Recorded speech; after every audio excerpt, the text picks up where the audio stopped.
If you like my videos, please don't forget to subscribe my channel Moni's Kitchen. Thank you. নমস্কাৰ Moniz কিচেনলৈ আপোনালোকক স্বাগতম জনাইছো। আজি মোৰ ৰেচিপি হৈছে নিৰামিষ পনীৰ, য'ত পিঁয়াজ ৰচুন ব্যৱহাৰ নকৰাকৈ পনীৰ কেনেকৈ বনাই সেইটো দেখুৱাম। আজিৰ ৰেচিপিৰ বাবে পনীৰৰ ৰেচিপিৰ বাবে মই 200 গ্ৰাম পনীৰ লৈছোঁ। ইয়াতে আধা পোৱা কাবুলী চানা সিজাই লৈছোঁ, এইখিনি মিক্স কৰি তাত মই আলুৰ পৰিৱৰ্তে এইটো ব্যৱহাৰ কৰিম। আপোনালোকে যদি কাবুলী চানা ব্যৱহাৰ নকৰে তাৰ ঠাইত আলু অলপ ব্যৱহাৰ কৰিব পাৰে। এতিয়া মিক্সিত মই 2 চামুচ পোস্তু, 6-7টা কাজু বাদাম, 3-4টা কেঁচা জলকীয়া আৰু এডোখৰ আদা লৈছোঁ। এই গোটেইখিনি মই গ্ৰাইণ্ড কৰি ল'ম আৰু তাৰপিছত বাকী মছলা মই মিহলাম। এখন ফ্ৰাইং পেনত মই তেল গৰম কৰি প্ৰথমতে পনীৰখিনি ভাজি ল'ম। পনীৰখিনি খুব কম পৰিমাণে ভাজিব লাগিব।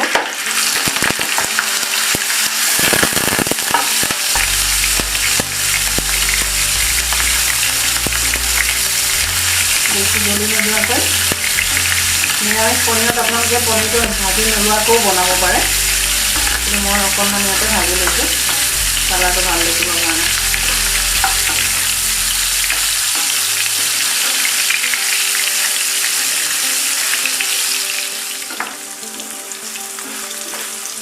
পনীৰখিনি ভাজা হৈ গ'ল। আপোনালোকে দেখিছে খুব বেছিকৈ ভাজা নাই, যাতে পনীৰখিনি টাইট হৈ নাযায়, অলপ কম পৰিমাণে এনেকৈ ভাজি লোৱা হৈছে। এতিয়া মই পনীৰখিনি নমাই দিম।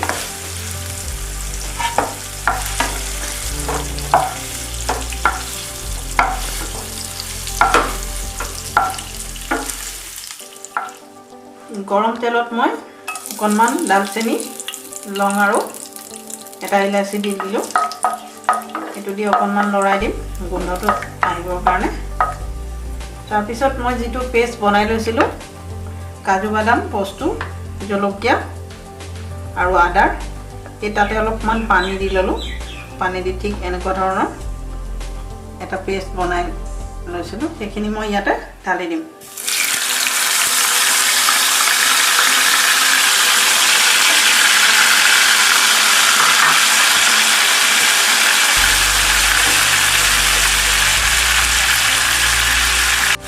মছলাখিনি তেলত দিয়াৰ পিছত, এই পেষ্টটো দিয়াৰ পিছত ইয়াতে মই আধা চামুচ পৰিমাণৰ হালধি গুড়া দি দিম। কাশ্মীৰী মিৰ্চ পাউডাৰ আধা চামুচ। জলকীয়া পৰিমাণটো আপোনালোকে নিজৰ মতে মিলাই ল'ব, যেনেকৈ জ্বলা খাই পচন্দ কৰে তেনেকৈ দিব পাৰে। আৰু এইখিনি মিলাম ইয়াতে লগতে। এতিয়া আমি ইয়াতে সোৱাদ অনুযায়ী নিমখো দি দিম।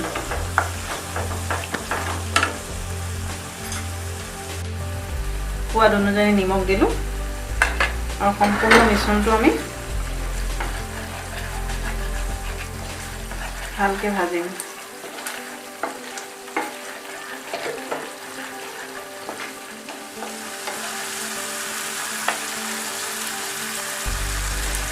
আৰু অকণমান পানী, এই বাতিটোত যিখিনি মছলা লাগি আছিলে তাতে আমি পানী মিহলাই ইয়াতে দি দিম।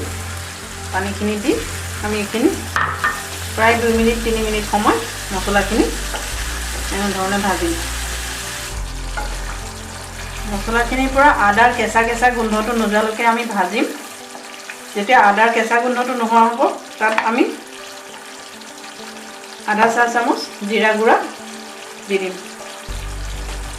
আৰু মছলাখিনি সুন্দৰকৈ মিলাই দিম। জিৰা গুড়াটো আমি দেৰিকৈ দিওঁ, এইকাৰণে যিহেতু চব্জিটো নিৰামিষ বনিছে, তাত জিৰাৰ ফ্লেভাৰটো যাতে চব্জিত আহে তাৰ বাবে আমি জিৰা গুড়াটো প্ৰথমতে দিয়া নাই, পিছত দিছোঁ।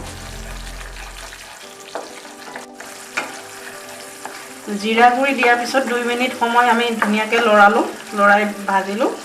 ভাজাৰ পিছত আমি ইয়াতে অকণমান খুব কম পৰিমাণে চেনি দি দিম আৰু এটা কাটি লোৱা সৰু বিলাহী ইয়াতে দি দিম।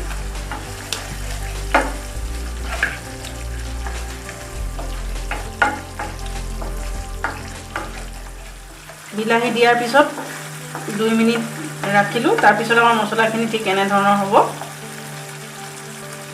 এনেকৈ থকা মছলাখিনিত আমি যিখিনি কাবুলী চানা লৈছিলোঁ, সিজাই লৈছিলোঁ, কাবুলী চানাখিনি আমি ইয়াতে দি দিম।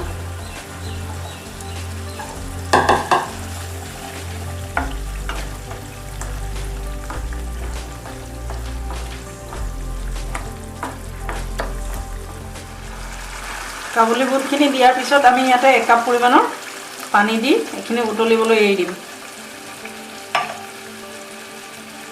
পানী দিয়াৰ 5 মিনিট পিছত ঠিক এনেধৰণে যেতিয়া উতল আহি থাকিব তাত আমি ভাজি লোৱা পনীৰখিনি ওপৰৰ পৰা দি দিম। এনেকৈ চাৰিওফালে মিহলাই তাতে পনীৰখিনি দি দিম।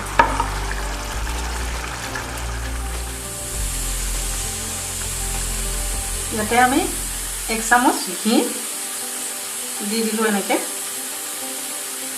প্ৰায় আমাৰ হৈ গৈছে পনীৰৰ চব্জি। হোৱাৰ আগে আগে আমি অকণমান খুব কম পৰিমাণে নমোৱাৰ আগে আগে খুব অকণমান গৰম মছলা পাউডাৰ ইয়াতে দি দিম। দিয়াৰ পিছত অকণমান লৰাই এইখিনি আমি নমাই দিম। পনীৰৰ চব্জি ইতিমধ্যে আমাৰ হৈ গৈছে। দেখাত যেনেকৈ সুন্দৰ, খাবলৈতো বহুত সুস্বাদু। যিকোনো নিৰামিষৰ দিনত আপুনি ব্যৱহাৰ কৰিব পাৰে ইয়াত।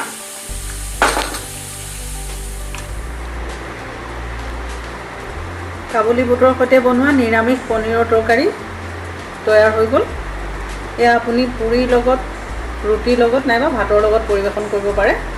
আৰু যিকোনো নিৰামিষ দিনত বা ঘৰত যিকোনো নিৰামিষ অনুষ্ঠান পাতিলে বনাই খাই চাব পাৰে।